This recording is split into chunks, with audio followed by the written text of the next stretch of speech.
Beginning to sound like a cracked record here, but also in that issue is a piece by Peter Singer, who is Professor of Bioethics at the University Centre for Human Values. Yeah, but you've got there's a second place. You also have an Australian I'm place. also at the University of Melbourne at the Centre for Applied Philosophy and Public Ethics. And the books, of course, range from the wonderful, life-changing book Animal Liberation some time ago to the latest one, which is called The Life You Can Save. And on the back it says Peter Singer has been called the most influential living philosopher by The New Yorker and named one of the 100 most influential people in the world by Time magazine. So I'm sorry, but you have to go and live that down. So.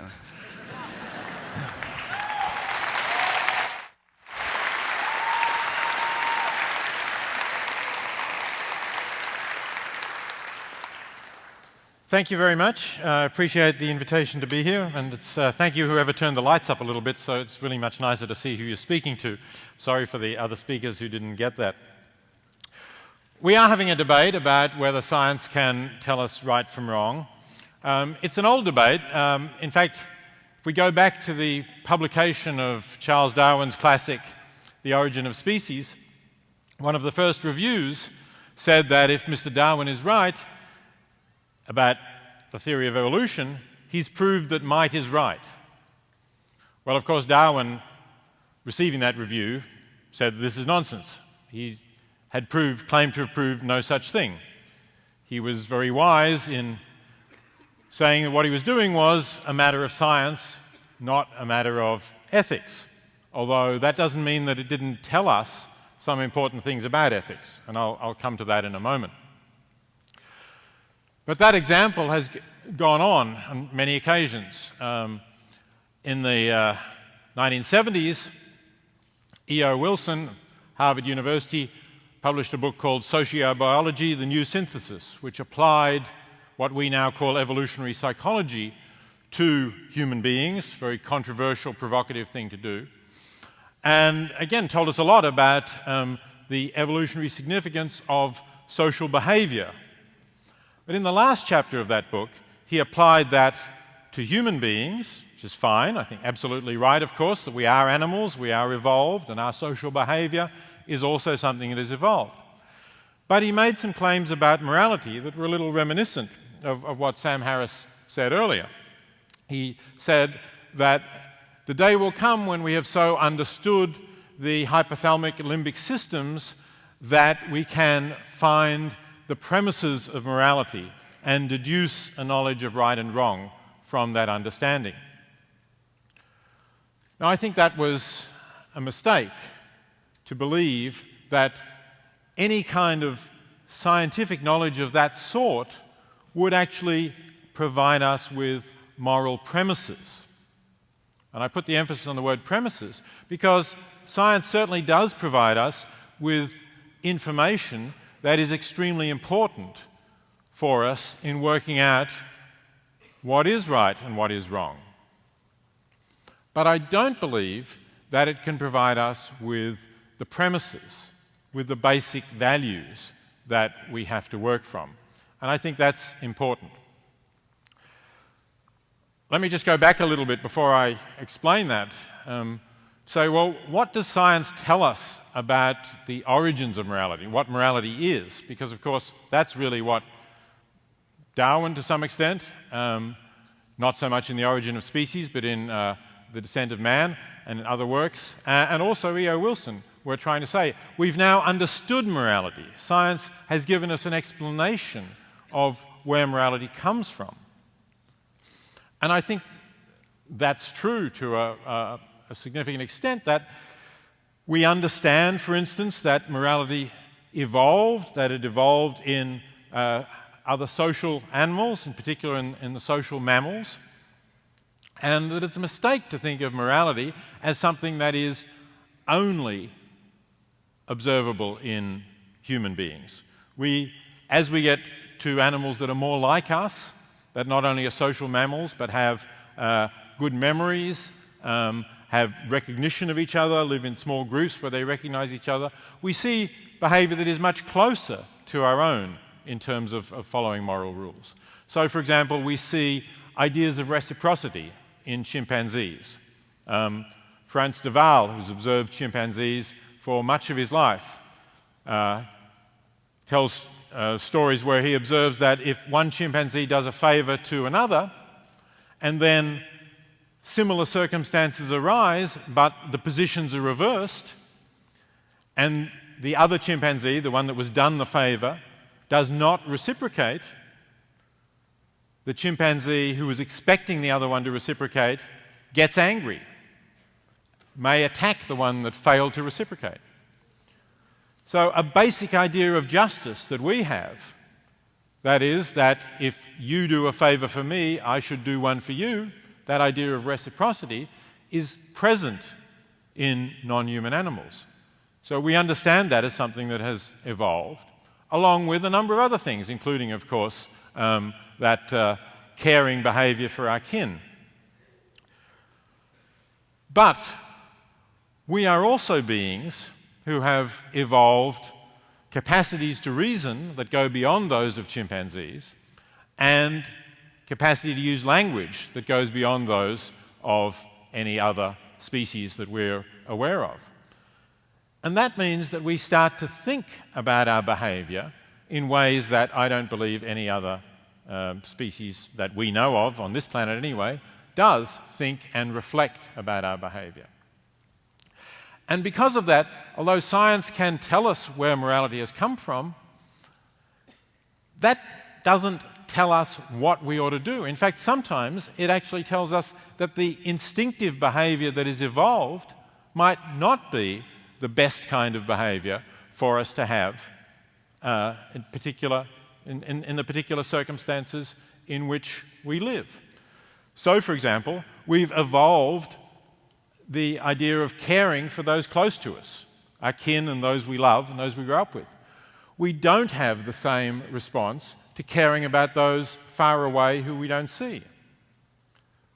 And that's a serious problem in the world, because we may know at an intellectual level that there are people who need our assistance elsewhere in the world who are living in great poverty. And while I agree with Pat Churchland that not all aid always is effective and does what we want it to do, we can learn from mistakes, and we certainly can, and I believe we ought to help people far away, even if we don't have the evolved response that leads us to care for them in the way we care for people close to us. So I think we make mistakes in that way, in that we donate. Americans generally are quite charitable. We give quite a high percentage of what we earn by world standards, roughly 2%, to charity. But I think a lot of it is far less effective than it could be, because we give it to other Americans. And we're one of the wealthiest countries in the world. And even if you are poor, and we do of course have poor in America, if you are poor, let's say you're earning less than $20,000 a year, for a family of 4, puts you below the poverty line, it takes tens of thousands of dollars to make a difference to how well off you are. Whereas we know that in the world, over 1 billion people are living on less than $1.25 US per day. So we're talking about $500 a year. And we know that we can make a huge difference to their lives. And, for example, save the lives of children who are currently dying at a rate of something like 9 million children a year children under 5 die every year from avoidable poverty-related diseases like measles or diarrhea or pneumonia. And yet we don't give more than a tiny fraction of the money we give to charity to the people who need it most and where our dollars could be most effective. And that, I think, is a moral failing, but one that is explicable in evolutionary terms, but not one that we want to follow. We want to understand our behaviour and try to change it for the better, rather than simply say, well, morality is something that's evolved and somehow, therefore, we're stuck with it. So that's an example of the need to reflect and think. Now, so far you might say, well, that's exactly what Sam Harris was saying, really, wasn't it? That we should be concerned about the well-being of everyone, and not only humans, but non-human animals as well. If they can suffer, if they can enjoy their lives, that's important too, and we ought to be concerned about that as well, and I certainly think that that's true too. Isn't that what Sam Harris was saying? Well, yes, he was, and I agree with him to a very large extent in terms of what we ought to do in terms of the substance of how we ought to live. I agree we ought to be concerned to improve the welfare of every being that is conscious, that has a welfare, whose life can go well or badly.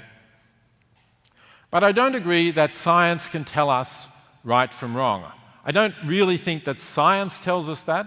I think it's a big story, but I think we can see that there are reasons that the fact that a being is suffering gives us a reason to do something about that suffering, not something that science itself tells us. But more importantly, I think there's a lot of other questions that are ethical questions that science also doesn't really tell us about. For instance, Sam Harris mentioned the possibility that we might discover things about changing our genome so that we can live for 1,000 years. Suppose that we do discover that, but we still live on a world with finite resources that can't give a good life to more than, let's just say, 10 billion people. And let's say that by the time we've discovered this, there are 10 billion people on the planet. And let's say that although we've discovered how we can live for 1,000 years, the quality of our life starts to drop off after the first 100 and just isn't as good for the remaining 900 as it was for the first 100. Not implausible. Then there's an ethical question. Should we extend life for 1,000 years? Because don't forget, we can only have 10 billion people on the planet. And if each of them live for 1,000 years, obviously fewer can exist. Whereas if we voluntarily said, no, this is not a scientific development we want, then we could have more people coming into existence living that great first 100 years and then dying after 100 years. I don't see how science can tell us whether it's better to have, over time, more people alive who will live a very high-quality life for 100 years, or fewer people who will live a less good life, but still a good life, but just less high-quality life, for 1,000 years. I think that that's a question that we have to reflect on, and if there is an answer, we have to find it. And that's not, although that's a science fiction example, there are many other cases that we can think of. And I agree with Pat Churchland that there are things that science doesn't tell us. One of them, again, relates to one of Sam Harris's examples that is a really practical problem. He said, well, medicine has a definition of health, good health. We don't really get doctors to argue about that. But in a way, we do. We do have questions about, do we want to extend life for somebody who is, let's say, 80 and developing dementia, and we could extend their life by more years, but should we? Now you might say, well, that depends on what their wishes were. Perhaps it does, perhaps it doesn't.